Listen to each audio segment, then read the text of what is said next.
buenas noches a todos.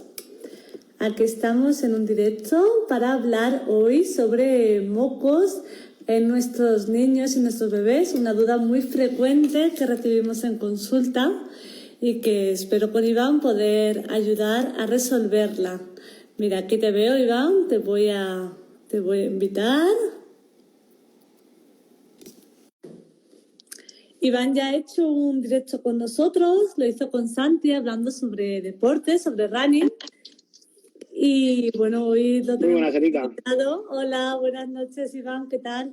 ¿Qué tal? Para hablar un poquito sobre mocos, sobre esos mocos que tanto nos preocupan, sobre todo cuando nuestros niños son muy pequeños, ¿no? Y no sabemos qué hacer y los padres sufrimos.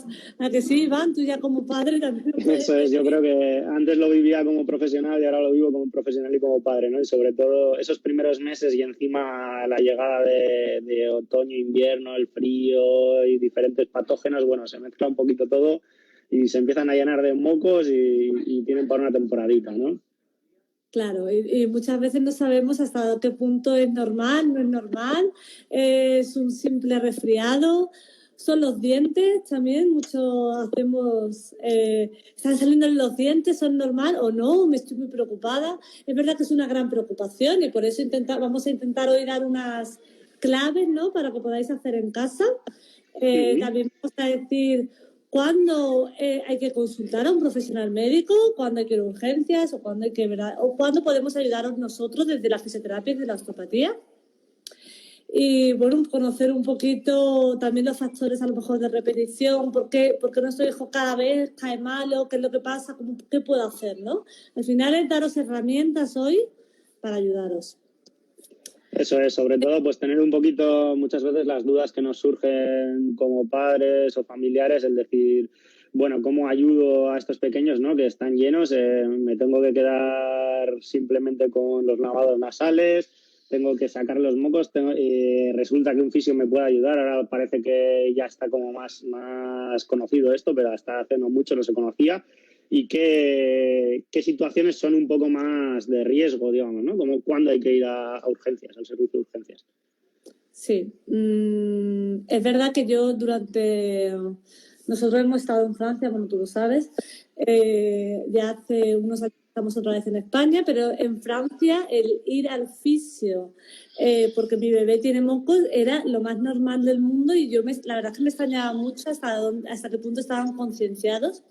También es cierto que en Francia, donde yo vivía en mi primera etapa, que fue en París, pasa como aquí en Madrid, Barcelona y en las grandes ciudades, el número de bronquiolitis y de problemas respiratorios es muchísimo más amplio. Uno, porque la cantidad de contagio es mucho mayor y dos, por la contaminación, que yo creo que es un factor que no hay que olvidar. Sí.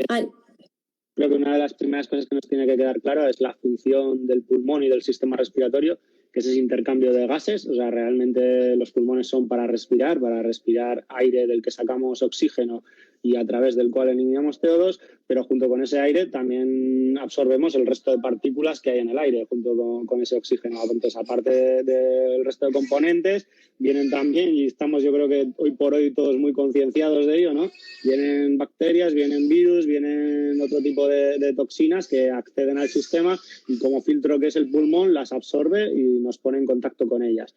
Entonces, el moco aquí también es protagonista, pero precisamente más allá de su papel de malo que muchas veces le catalogamos, como un papel de bueno y de filtro, ¿no, Erika? Yo creo que esto es una de las cosas importantes a tener en cuenta, el marcar que, bueno, el moco no siempre es malo, sino que precisamente ayuda ante esa barrera de patógenos externos a marcar un poco, a hacer de filtro.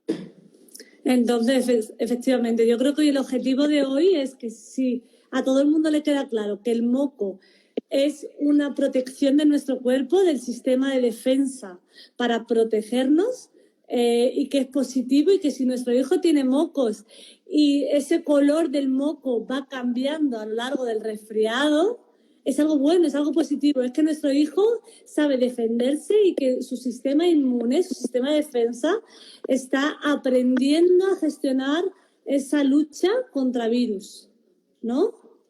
Dame un segundo, Erika.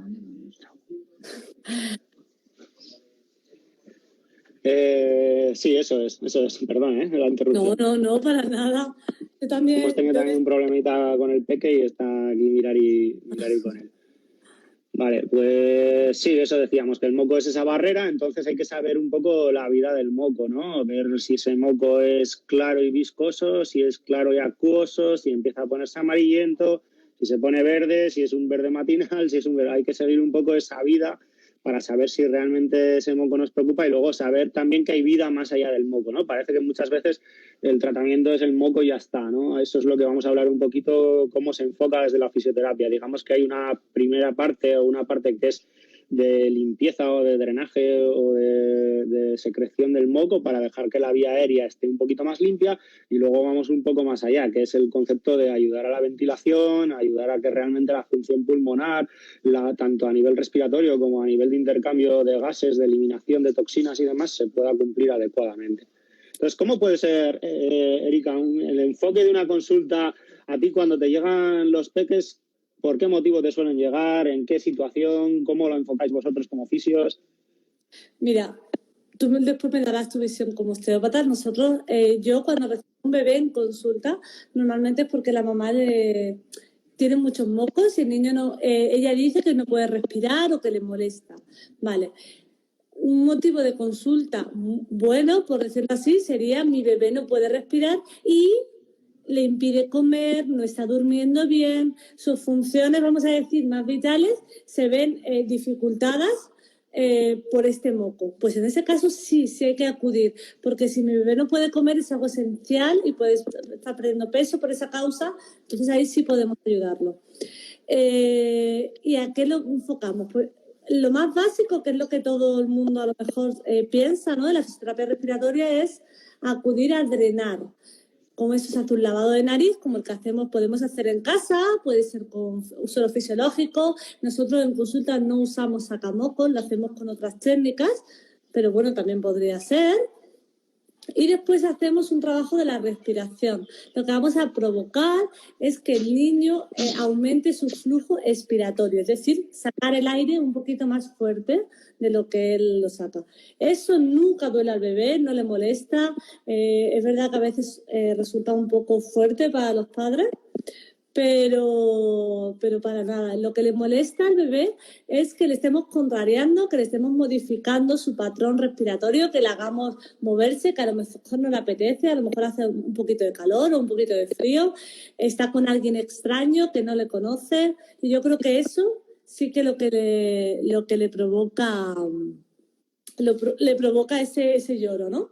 Y después se intenta ver, bueno, si esto es algo puntual o es algo que se repite, ¿no? Porque si hay ya procesos, repetición, infecciones de repetición, si hay otitis también frecuentes que puedan estar relacionadas, si mi niño cae malo cada 2 por 3, pues ahí ya lo derivo más al osteópata y a Santi, ¿no? O en este caso a ti, para hacer un tratamiento de un poco de continuación, si hiciera falta, ¿no? Iván, ¿tú qué opinas? Eso es. Uh-huh. Yo creo que es importante eso, sí, diferenciar esas dos partes, esos dos tempos, ¿no?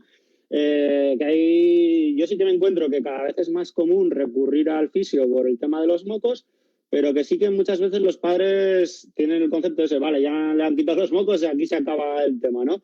No, realmente, hombre, sí es justo que se haya llenado de mocos y ya está, vale, pero si resulta que es un patrón repetitivo hay que ahondar un poquito en por qué ese niño está generando moco. Entonces ahí ya el osteópata normalmente es desde la osteopatía pediátrica es el que hace una visión, una valoración más global del contexto del niño, pues a ver cómo está. Normalmente se valora ese sistema respiratorio, ese pulmón, está relacionado con diferentes estructuras. Entonces, por una parte, ver los nervios que inervan el pulmón, sobre todo la inervación, tanto inervación torácica e inervación a nivel parasimpático del nervio vago y inervación del nervio frénico, que tienen que ver con cervical y con craneal, muchas veces están comprometidas en el bebé por el propio nacimiento, por posiciones dentro del útero, que ya generan una cierta sensibilidad que luego cuando se enfrentan un poquito en el crecimiento, tanto a los diferentes patógenos que se pueden encontrar, pues en épocas de invierno, en épocas de guardería, pues se manifiesta de esta manera, ¿no? Que el sistema hiperreacciona y está hipersensible. Hay veces que realmente no tiene una infección, sino lo que está haciendo es una hiperreactividad porque el nervio está irritado, bien por un problema craneal, bien por un problema de otro tipo que genera que ese sistema está un poco en alerta. Entonces hay que ver ese segundo tempo, digamos, que una vez que hemos drenado, ver cómo regulamos el sistema, tanto a nivel neurológico como a nivel mecánico de los pulmones, para que esa fisiología se exprese mejor. Claro, porque es muy importante lo que tú acabas de comentar, ¿no? Que no es normal que mi hijo tenga mocos siempre, porque eso significa que su cuerpo se está defendiendo, algo está pasando, lo que tú has dicho de la inervación puede ser por el parto, pero hay que ver, ¿no? Hay que ver, y que muchas veces a lo mejor desde la medicina pues no hay nada porque no hay una patología, pero sí desde la osteopatía o desde la fisioterapia podemos ayudar a ver y a normalizar todo esto, ¿no? Eso es, yo creo que aquí, por ejemplo, está bien. He visto también una pregunta que preguntaban, ¿hay que ir al médico antes de ir al fisio? ¿Sí o no, Erika? ¿Cuándo sí y cuándo no? Yo creo que de primeras no, pero hay casos que sí, ¿no? Entonces... Claro, hay unos signos de alarma que habría que tener en cuenta, que si quieres los mencionamos. Pero... Venga, lo vamos a mencionar si quieres. Yo es que en Francia los tenía como muy siempre a mano, ¿no? Y me gustaría decírselo a los padres, si tu hijo presenta 3 síntomas de estos, a un médico, y muchas veces quizá en urgencia, ¿no? Si ya hay muchos. ¿Qué puede ser? Si mi bebé tiene menos de 6 semanas, sí, o tiene menos de 3 meses en casos de bebés prematuros que han nacido con menos de 34 semanas, porque para ellos un bebé de 3 meses que ha nacido con 34 semanas quiere decir que tiene 6 semanas si hubiera nacido a término, ¿vale? Claro. Se ha perdido bastante peso, por ejemplo, un 5% suele decir. Si en las 3 últimas comidas ha comido menos del 50%. Eso en el pecho quiere decir que si antes estaba media hora comiendo, ahora está un cuarto de hora o menos. Sí. Si vemos que está caído, que no apenas sonríe, que no juega, dependiendo, claro, de la edad del niño. Si la frecuencia respiratoria está alterada. ¿Cómo medimos la frecuencia respiratoria? Bueno, pues la frecuencia respiratoria más o menos en un bebé suele estar unos 40 respiraciones, más o menos 10. Pues si está muy bajita, menos de 25, o muy alta, si vemos que respira muy rápido. Hay gente que ya con el líder que vende para medir la saturación, hay algunos padres pro que ya tienen hasta para medir la saturación, bueno, pues está a menos de 94, si tiene alguna enfermedad ya pulmonar o cardíaca asociada, si vivimos muy lejos del médico y a lo mejor hay que ver, oye, pues mira, mi hijo ya empieza a regular, vale, pues a lo mejor como prevención, pero si hay... Yo no sé si me dejo algo, a ver, por ejemplo, signos de que mi hijo le cuesta respirar, este huequito que se crea aquí, que se crea debajo de las clavículas, debajo del esternón o debajo de las costillas, eso muestra que a mi hijo le cuesta respirar. Bueno, si vemos que varias cositas de las que acabo de decir suceden, entonces para mí sí sería indicativo de ir al médico. Vale, y cuando vayamos al médico puede pasar que nos pueda mandar medicación, que pueda mandarnos antibióticos, que pueda mandarnos broncodilatadores, que pueda mandarnos algún otro tipo de analgesia, como puede ser pues, el apiretal y demás. Entonces, aquí también a veces les entran dudas a los padres de si le hago caso o no le hago caso. Normalmente lo suyo es hacerle caso porque para eso es el médico. No es incompatible con el tratamiento de fisio, ni mucho menos. O sea, normalmente... el médico pauta algo, normalmente si se pauta broncodilatador pues porque la oxigenación no está siendo la correcta para dilatar el árbol bronquial, la luz bronquial, y que pueda entrar en una mayor ventilación. El broncodilatador, si acaso, quizá puede ser más prescindible si la limpieza del drenaje es buena y la respuesta es rápida, pero siempre lo podemos tener ahí como recurso de si el niño no está mejorando. En todo caso, luego también está la duda de los antibióticos, que hay veces que nos enfadamos porque le han puesto antibiótico y no está claro si es infección o no es infección, pero también cuando hablas con las pediatras, muchas veces se curan en salud en el sentido de que muchas veces es vírico, pero también ellos tienen la estadística de que muchas veces lo vírico acaba siendo bacteriano. Entonces, cuando el proceso no se está resolviendo adecuadamente o está estancándose a nivel vírico, puede pasar que esa infección vírica acabe pasando a ser también una infección secundaria bacteriana y que nos pueda dar un cuadro de complicación a nivel de broncos o de pulmón, ¿no? Entonces, esto hay que valorarlo también con el médico y hay que ser sensatos y serios en este aspecto también. Para explicar un poco lo que estás comentando es que el virus no hace falta antibiótico, pero para las bacterias sí, porque ya sería infección. Y yo lo comentaba en mi último podcast, que no sé si lo he comentado o no, pero bueno, un resfriado, ¿no?, que puede empezar por un virus, puede llegar a más, pero el resfriado como tal son un montón de virus.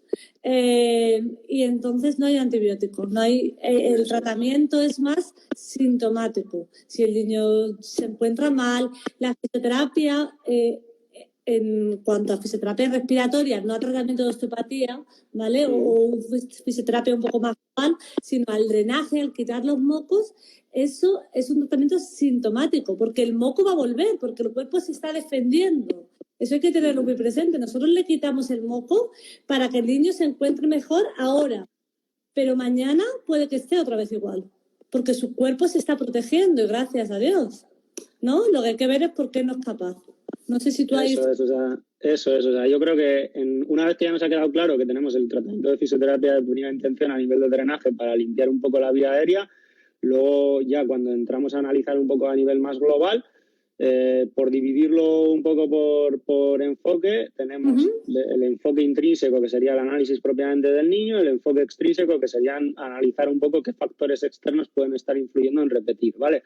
Entonces, cuando analizamos propiamente al niño, enfoque intrínseco a nivel corporal, primero nos enfocamos a nivel local regional, desde donde ya venimos con el drenaje, y vemos qué tal está funcionando a nivel de ese pulmón y esa caja torácica y esos músculos, ¿vale? Entonces, después de haber limpiado, también trabajamos un poco lo que es la apertura, la flexibilidad de la caja y la parrilla costal, el trabajo diafragmático, el trabajo un poco de los toneles, que le llamamos nosotros a nivel de la práctica de una de las técnicas de osteopatía, que es un poco la flexibilidad intratorácica para ver qué tal se mueven esos pulmones por dentro, darle esa flexibilidad.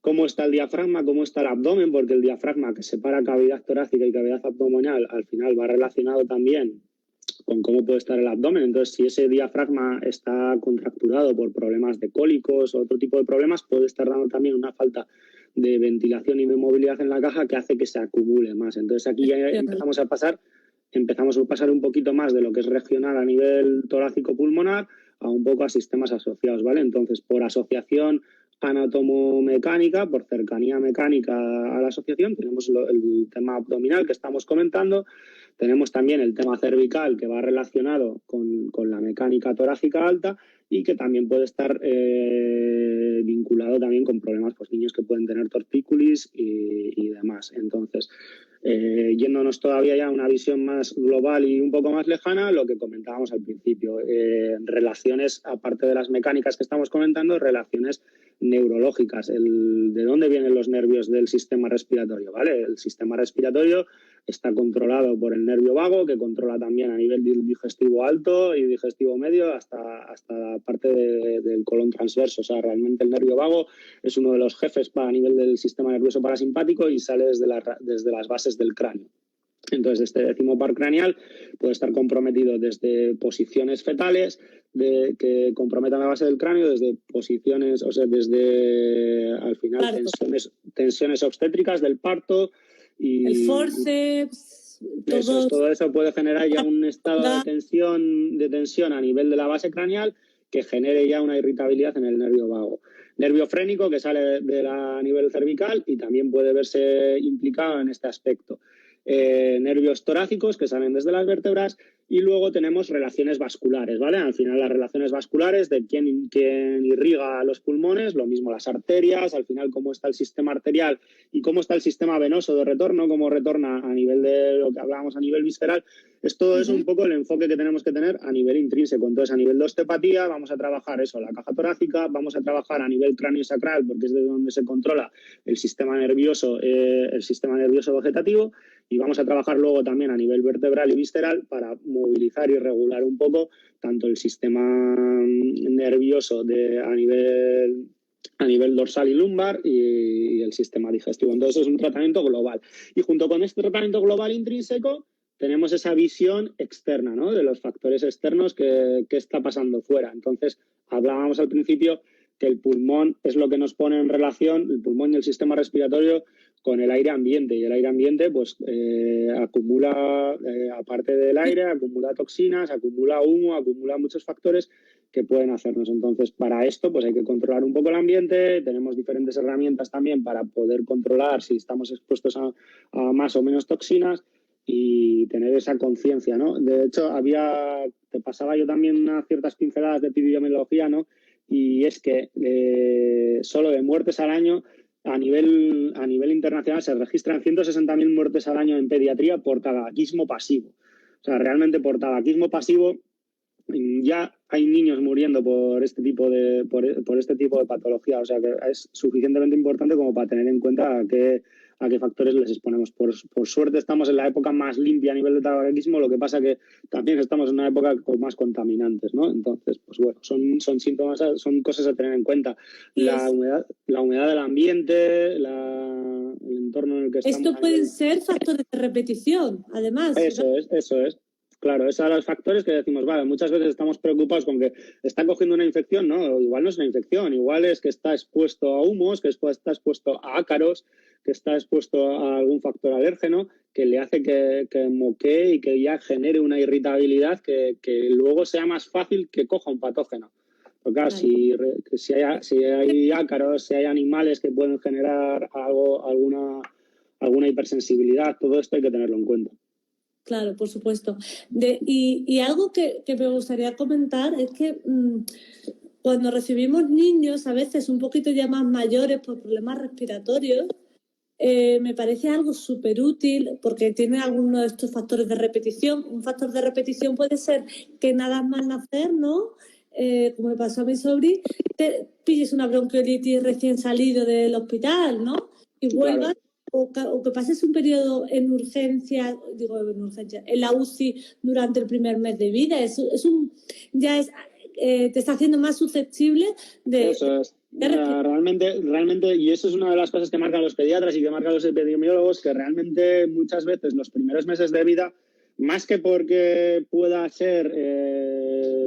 haber morbilidad o no, o grave, es más allá porque sensibiliza el tejido todavía en una fase de desarrollo y luego genera que ese tejido sea más proclive a futuros brotes. Entonces, las bronquiolitis en los primeros meses son un factor de riesgo para que luego esas bronquiolitis repitan o que puedas tener factores de asma y cosas del estilo. Entonces, ahí yo creo que vamos a intentar dar un poquito herramientas que nosotros aconsejamos a nuestros pacientes. Cuidado, son herramientas un poquito generales, ¿no? Pero después habría que ver cada caso, por supuesto, en particular, ¿no? Para mí, cuando el niño, que iba a decir antes, es un poquito ya más mayor, es decir, que puede obedecer nuestras órdenes o que podemos jugar con él, hay algo que va muy bien, que es trabajar la expiración, trabajar el soplo, ¿no? Hacer como si apagáramos una vela, aumentar la capacidad del niño de soplar, porque cuanto más problemas respiratorios, más mermado está este tiempo expiratorio. Yo recorto con los niños un cochecito con papel y soplamos a ver qué cochecito corre más, bolitas con papel albal, la vela, ¿vale? Hacer burbujas en un vaso de agua. En este aspecto, ¿los globos son buenos o no son buenos, Erika? El hinchar globos o no, porque esto genera presión también y... Yo veo globos, además globos tendrían que ser bastante más grandes para poder hinchar un globo.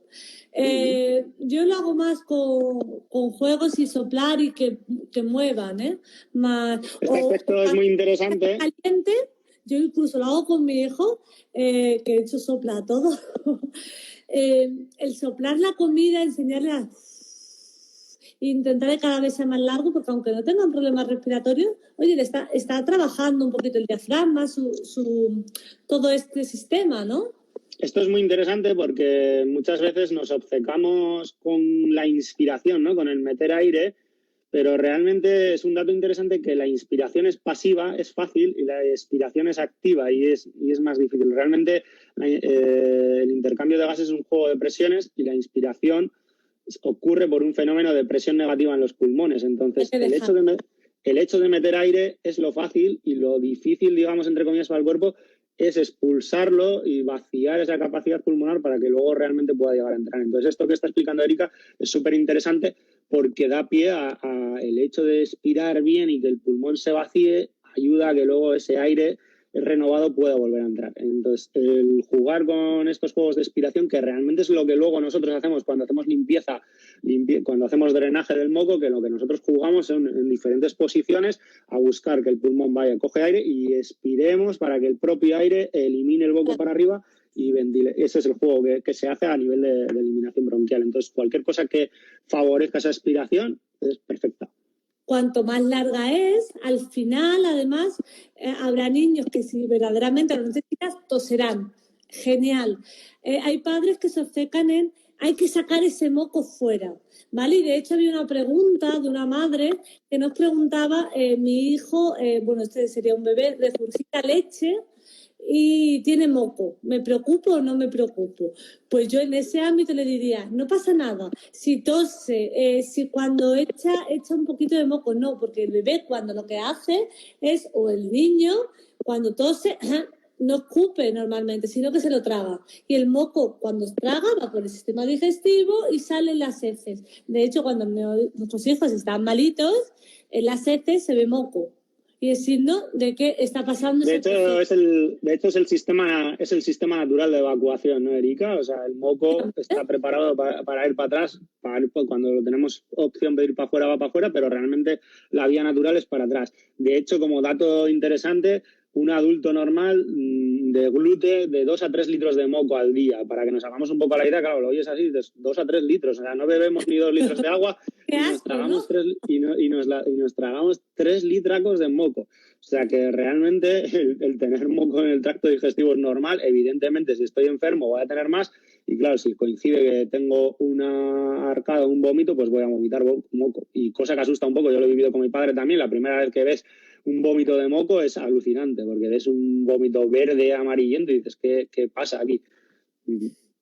Pues sí, pero por eso, yo creo que muchas veces entendemos como el moco algo malo, que espero que ya haya quedado como algo positivo, y que hay que sacarlo fuera, y no hace falta. El cuerpo está preparado, tú ya has dicho la cifra, 3 litros, yo no la conocía, así que bueno, la verdad es que hoy me terminé un poquito más sabiendo que me estoy tragando de moco, no sé cómo me ha sentado.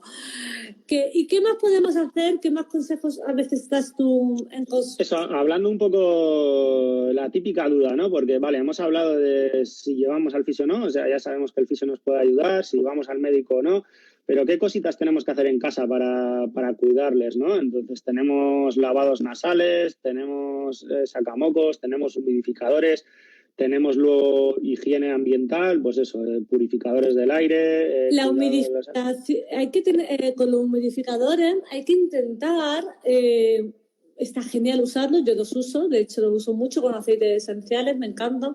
Los aceites esenciales, cuidado, los niños, el aparato no tiene que estar funcionando a la misma vez que el niño está en la habitación. El humidificador, si tiene aceites esenciales, lo ponemos y cuando el niño entra en la habitación, se quita. Otra cosa es que esté funcionando solamente con agua.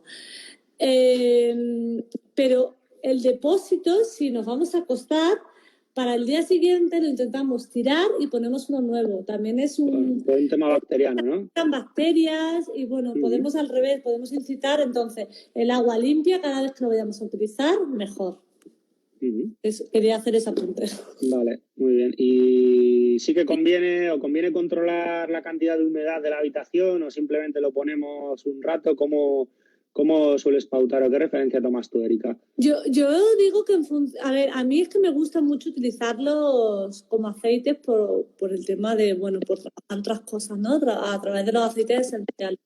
Pero si es como humidificador, perdón, es cuando vemos que el moco está espeso, que le cuesta, o por las noches que se le pega, o que cuesta respirar. Cuando le hacemos un lavado nasal a lo mejor sale durito.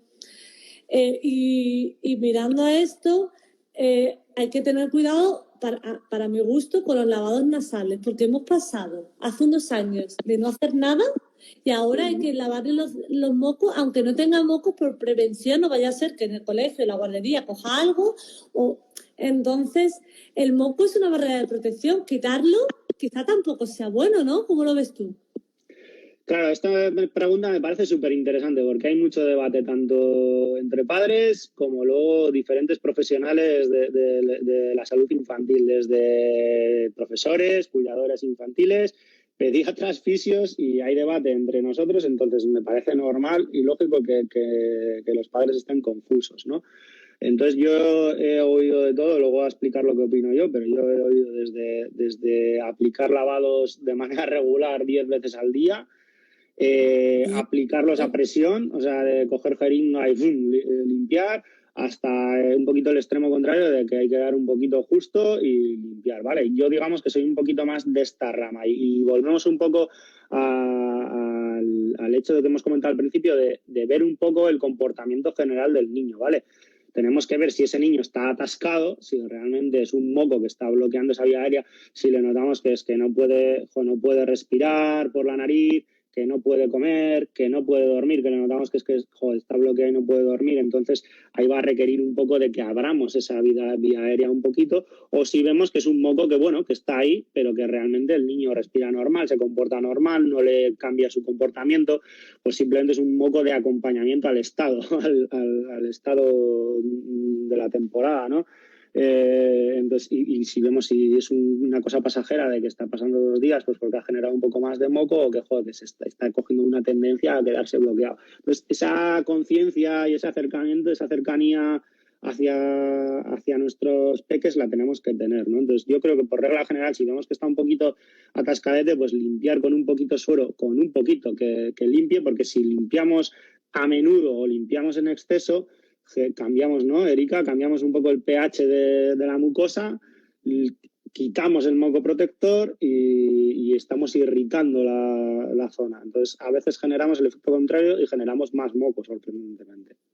El moco, los pelitos de la nariz, todo eso ayuda a que los bichitos no terminen de pasar. Entonces, el quitar los mocos o limpiar la nariz sistemáticamente, lo que haces es hacernos como mucho más vulnerables a virus y a bacterias y a otros bichitos que puedan encontrarse en el medio ambiente, ¿no? Junto con esto viene el sacamocos. O sea, aquí parecen primos hermanos, ¿no? O sea, está el suero y el sacamocos. Tú, Erika, sí que usas sacamocos, ¿no?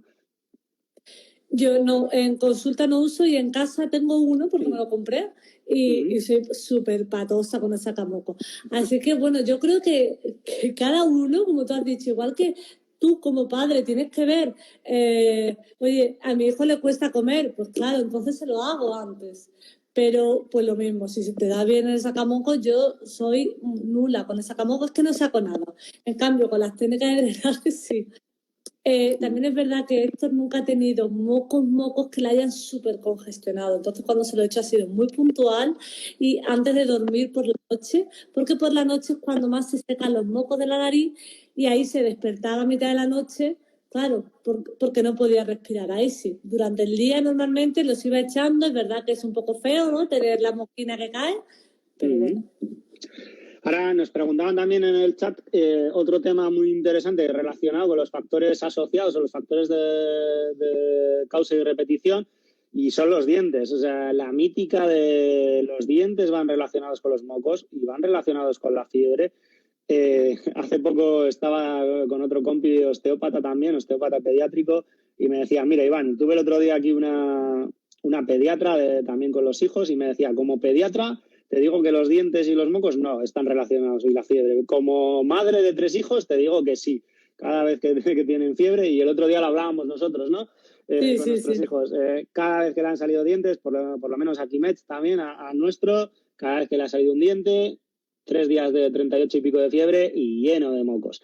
Entonces, esa relación que muchas veces se explica también por la relación que tiene el nervio trigémino y el ganglio, el núcleo de Gasser y demás, a nivel del núcleo de la protuberancia, es una conexión neurológica que luego activa también un proceso defensivo, ¿vale? Eso por una parte, y por otra parte que tú me comentabas también, la bajada del sistema inmune, ¿no? Que realmente cuando un diente está rompiendo hay una bajada del sistema inmune para que pueda llegar a romper, y eso también... del diente, perdón. Entonces tenemos esas 2 vías de entrada que afectan a que genere.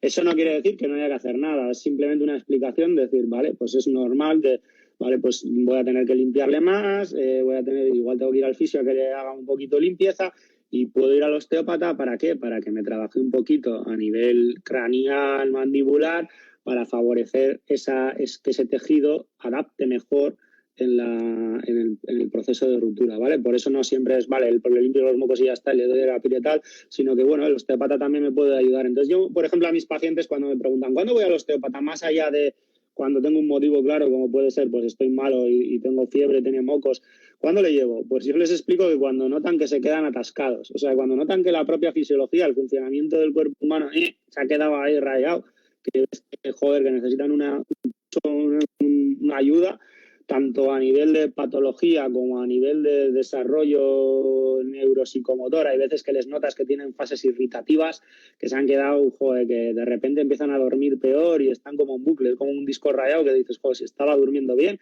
y ahora de repente lleva no sé cuántos días y parece que no sale. Entonces duerme mal o les cambia el carácter y están como, bueno, los niños tienen esas fases de cambio.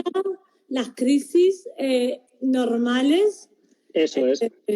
De un niño, ¿no? Que tampoco hay que todos pasan por ellas. Sí, que realmente hay un libro que se llama Las Semanas Mágicas, no sé si lo conoces. Sí, yo lo tengo por ahí, sí. De hecho, en el blog tengo recomendaciones de libros para embarazadas y en posparto, y es uno de los libros que recomiendo, porque a mí me sirve como guía. Héctor está regular. Voy a ver el libro a ver por qué semana está. Y siempre coincide, ¿eh? Eso es, y yo creo que ayuda en esa evolución, ¿no? Sirve como un libro de cabecera tipo Vademecum o de consulta para ver si coincide o no coincide. Entonces, es normal que tengan fases irritativas. Cuando ves que esa fase, pues, es más rara de lo normal o se está alargando, pues pide una ayudita. Es como, si me duele...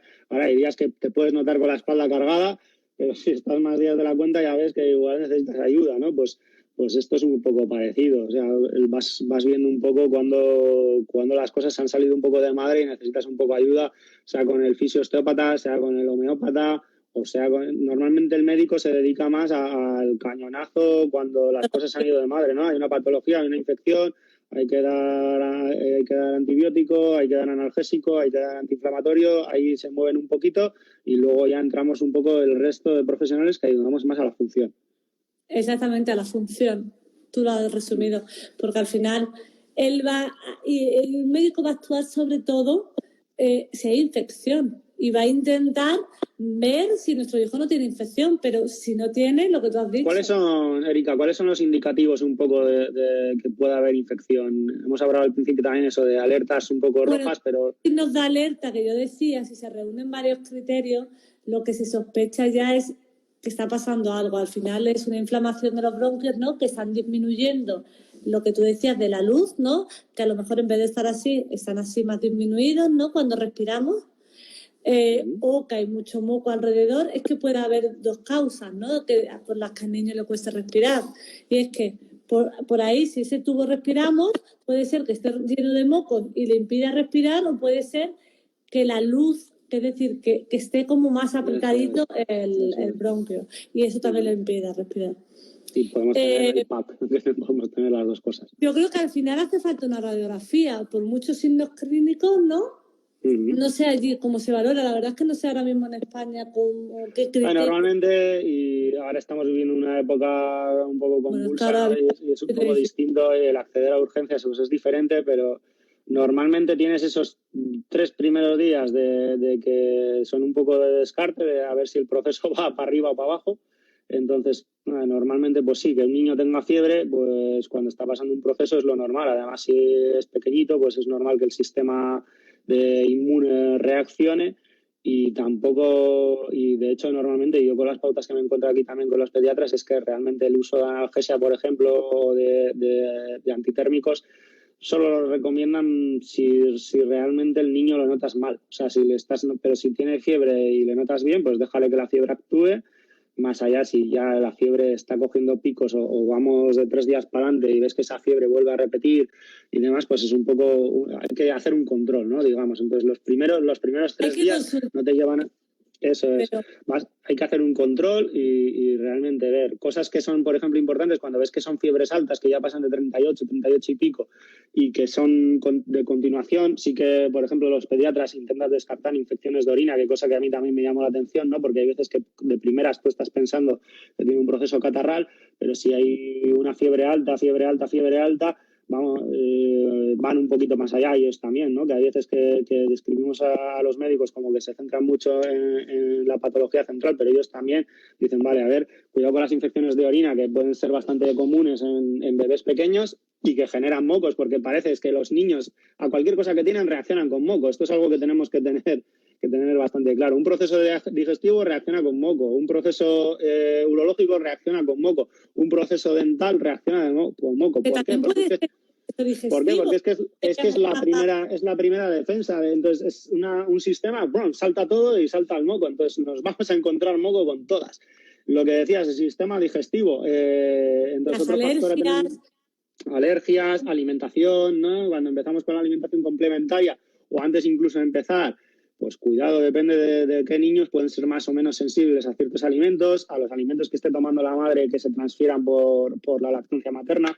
Entonces, por ejemplo, uno de estos es los míticos lácteos, ¿no? Con el sistema de mucosas, pues hay ciertas personas que tienen más reactividad de reacción a los lácteos, no solo a la famosa lactosa como azúcar, sino a la proteína de la leche, que es la gran causante. Proteínas. A los azúcares, como es la lactosa, solo son intolerancias. Eso es. Entonces, realmente yo creo que muchas veces la gente se obceca por esa comercialización, ese marketing que hay de la leche sin lactosa, ¿no? Pero realmente está interesante tener que cuando hay procesos de inflamaciones crónicas, sea reumatológicos, sea inmunes, es la proteína la que te está dando por saco. Sea proteína láctea, sea proteína del gluten, sea otro tipo de proteínas. Aquí, Erika, yo creo que nos puedes aportar tú más, que estás haciendo PNI y tienes esa visión, ¿no? No, sí. En resumidas cuentas, yo creo que no nos daría para otro directo el hablar de todo el tema de alimentación, pero como consejos, tanto a adultos como a niños, es a lo mejor disminuir lácteos o pararlos por lo menos durante ese periodo que estamos con moco, ¿vale? O con procesos asmáticos, y en caso de asma también reducir el consumo de patata, porque tiene un componente que aumenta el espasmo de los bronquios, que es lo que se produce del espasmo. Si te parece, si no hay más preguntas, vamos a hacer un pequeño resumen y terminamos. ¿Qué tal? Sí, me parece muy bien. Mira, yo quiero... voy a empezar el resumen diciendo: el moco es un sistema de protección del cuerpo. El virus entra a través de la nariz y el cuerpo se defiende. La primero que se va a encontrar es este moco que está en la nariz, los vellos y el moco, y ahí lleva sustancias, el sistema inmune lleva sustancias para protegernos. Por eso el color del moco va variando a lo largo del resfriado, porque esas sustancias van variando para luchar contra el virus, ¿vale? Por eso ese moco se vuelve verde al final, porque el color son de los neutrófilos, que es una sustancia del sistema inmune, que es rica, que la segrega una enzima que se llama peroxidasa, que es rica en hierro, y eso da eso confiere ese color verde, ¿vale? Pero el color verde no es preocupante, es la continuación.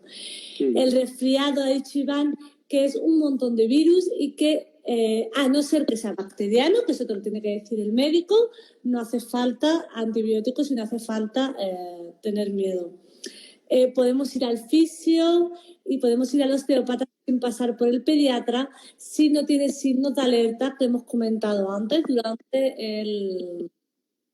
durante la charla, ¿no? Los signos de alerta que hemos mencionado.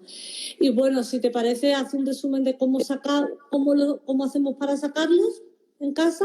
Sí, Erika, sigue. No, Erika, sigue tú ya.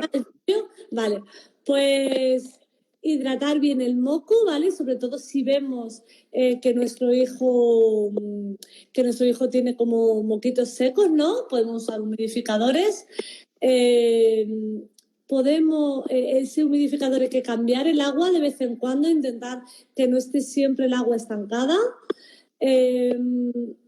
Beber mucha agua y podemos sacarlos si hace falta solamente si nuestro hijo no come, si no duerme bien, si lo encontramos que está muy molesto, ahí sí que ayudaremos a sacar el moco con un sacamocos, un suero fisiológico. Cuidado de no inyectar el suero a tope porque uno va a ser muy molesto para tu hijo y no ¿por qué meterle? No es necesario, ¿no? Y además la cantidad de suero tampoco es necesaria porque eso va a alterar el pH del moco y de la flora. Entonces, puntualmente, y si nosotros como padres no logramos que nuestro hijo esté bien, que no coma bien, que no duerma bien, ahí acudimos a profesionales como nosotros, como fisioterapeutas y osteópatas, que vamos a ayudar a drenar y a sacar ese moco. Y si este proceso se repite y es de repetición, hay que ver qué es lo que pasa, hay que hacer un examen más en profundidad y dar funcionalidad a todo el sistema respiratorio que está dentro, ¿no?, de todo un organismo y de todo un cuerpo, y que no solamente el sistema respiratorio, sino que habrá que integrarlo en toda esa funcionalidad de nuestro cuerpo. No sé si me quedo algo.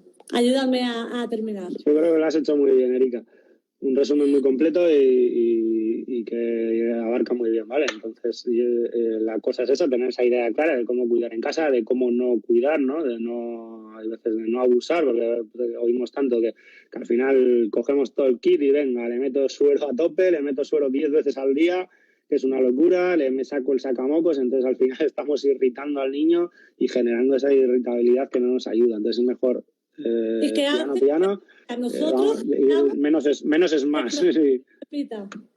Eso es, menos es más. Vamos viendo un poco a ver cómo elimina y le ayudamos un poquito. Vale. Le damos un impulso. Si ven este vídeo más tarde y si les surge alguna duda, pueden dejarnos la duda en comentarios y nosotros se la intentaremos ir resolviendo. Encantados. Bueno, que encantada de estar por pantalla. Un placer, Erika, igualmente. Hemos pasado a hablar de running a hablar de mocos y a mí me encanta también esto, porque me encanta todo lo que tiene que ver el cuidado de la salud en diferentes ámbitos. Entonces, un lujo poder hacerlo. Nos seguiremos juntando. Muy bien, yo encantadísima. Bueno, un abrazo y un beso para Sevilla. Un besito para allá. Agur. Agur.